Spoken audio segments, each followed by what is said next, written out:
রাধে রাধে। জয় ভগবান কৃষ্ণ। আগামী 5ই নভেম্বর বুধবার রাস পূর্ণিমা। এই পূর্ণিমাকে কার্তিকী পূর্ণিমা ও পট পূর্ণিমাও অনেকে বলে থাকে।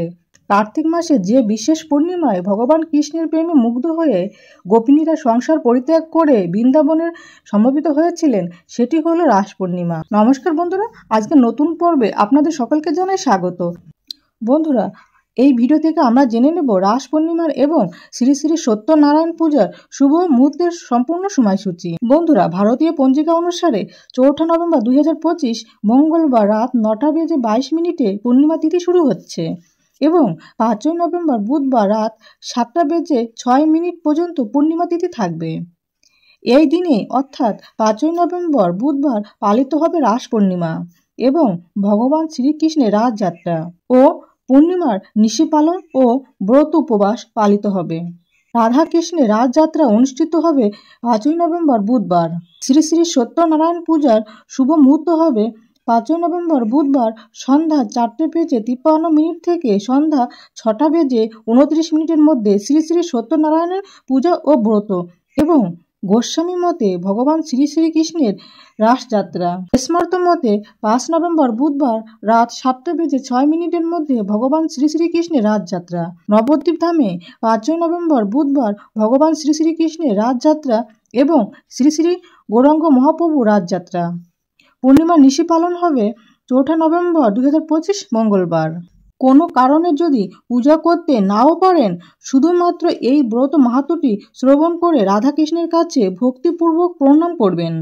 এটি করলেও এই পূর্ণিমার ব্রতের ফল অনেক অংশে লাভ করা যায়। শুরু করছি রাস পূর্ণিমা তথা কার্তিকী পূর্ণিমার ব্রত কথা। জয় শ্রীকৃষ্ণ, রাধে রাধে।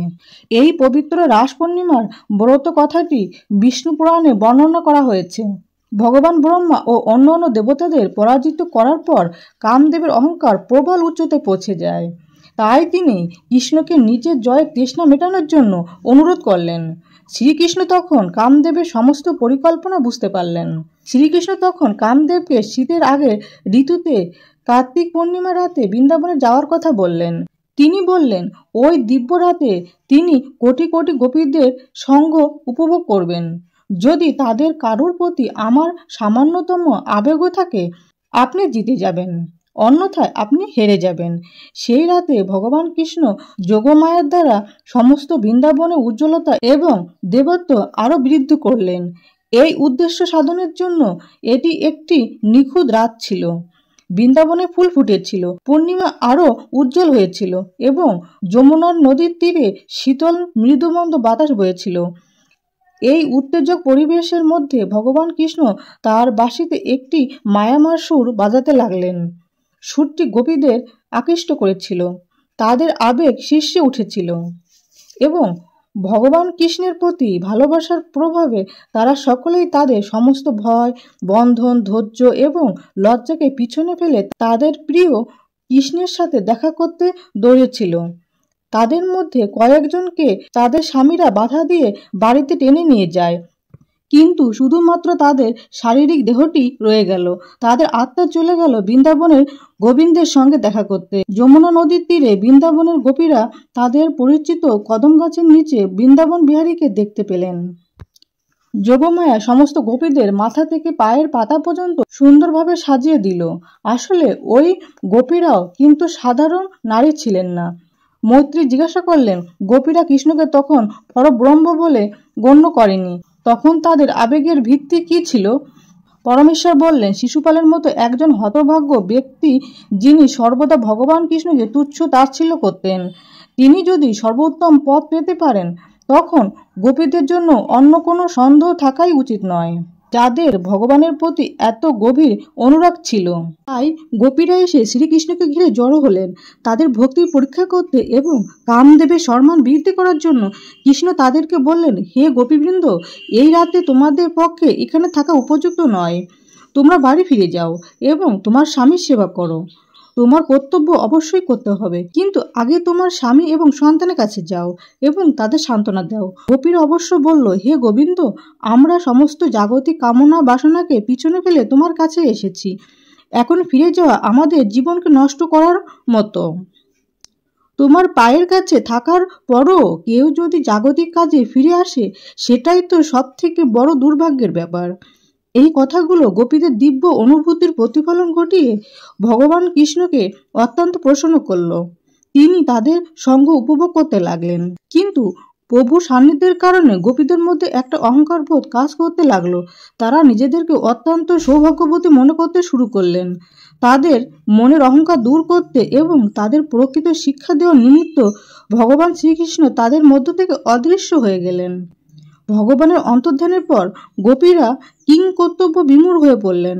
তাদের হৃদয়ে দুঃখের আগুন জ্বলে উঠল। প্রভুর চরণে তারা নিজেদেরকে সর্বস্ব উজাড় করে দিয়েছিলেন। তারা সম্পূর্ণরূপে কৃষ্ণপ্রেমে মিশে গিয়েছিলেন। এভাবে আবেগ দ্বারা চালিত গোপীগণ ভগবান শ্রীকৃষ্ণের সন্ধান করতে লাগলেন।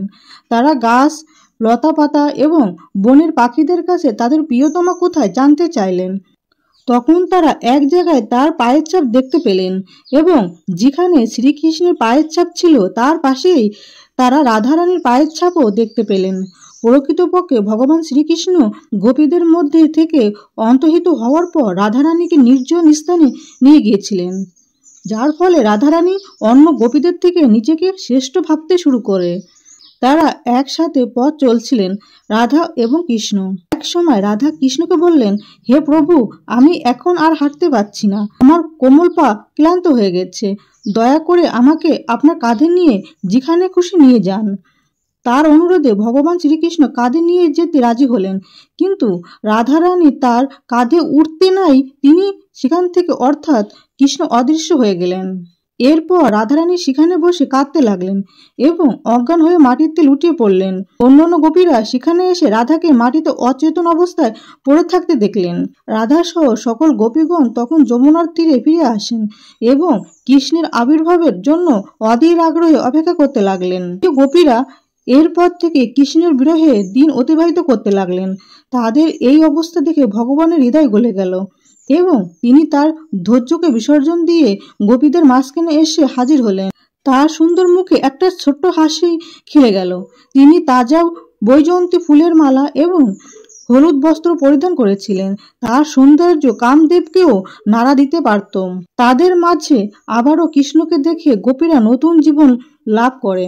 তারা সকলেই ভগবানকে আলিঙ্গন করতে লাগলেন এবং এইভাবেই তাদের শরীরে যে বিচ্ছেদের আগুন জ্বলছিল তা নিমিষেই অন্তর্হিত হলো। অন্তর্ধানের কারণ জিজ্ঞাসা করলেন। ভগবান তাদের বললেন, হে প্রিয় গোপীগণ, আমি আমার প্রিয়জনকে দৈহিক প্রেমে আকাঙ্ক্ষার প্রতিদান দিই না। এর কারণে তাদের বিবেক সর্বদা আমার মধ্যে নিমগ্ন থাকে। তাই আমি মিলনের পরও আত্মগোপন করি, যাতে তোমরা সম্পূর্ণরূপে আমার মধ্যে আত্মমগ্ন হতে পারো।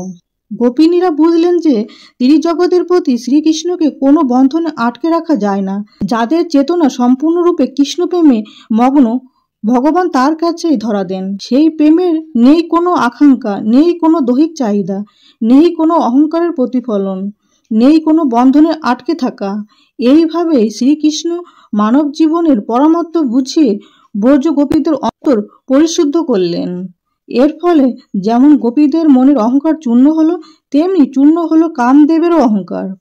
শ্রীকৃষ্ণের এই রাসলীলা আসলে কোনো দৈহিক বা বাহ্যিক মায়ামোহ নয়, এটি হলো পরমাত্মার সঙ্গে অন্তরাত্মার মহামিলন, ভক্তের সাথে ভগবানের মহামিলন। অতএব ব্রত কথাটি সমাপ্ত। বন্ধুরা, আশা করি ভিডিওটি আপনাদের সামান্য হলেও উপকারে আসবে। রাধাকৃষ্ণের কৃপায় আপনারা সবাই সুস্থ থাকুন, ভালো থাকুন, এই প্রার্থনা করি। আজ তাহলে এখানে সমাপ্তি করলাম। জয় রাধাকৃষ্ণের জয়। রাধে রাধে।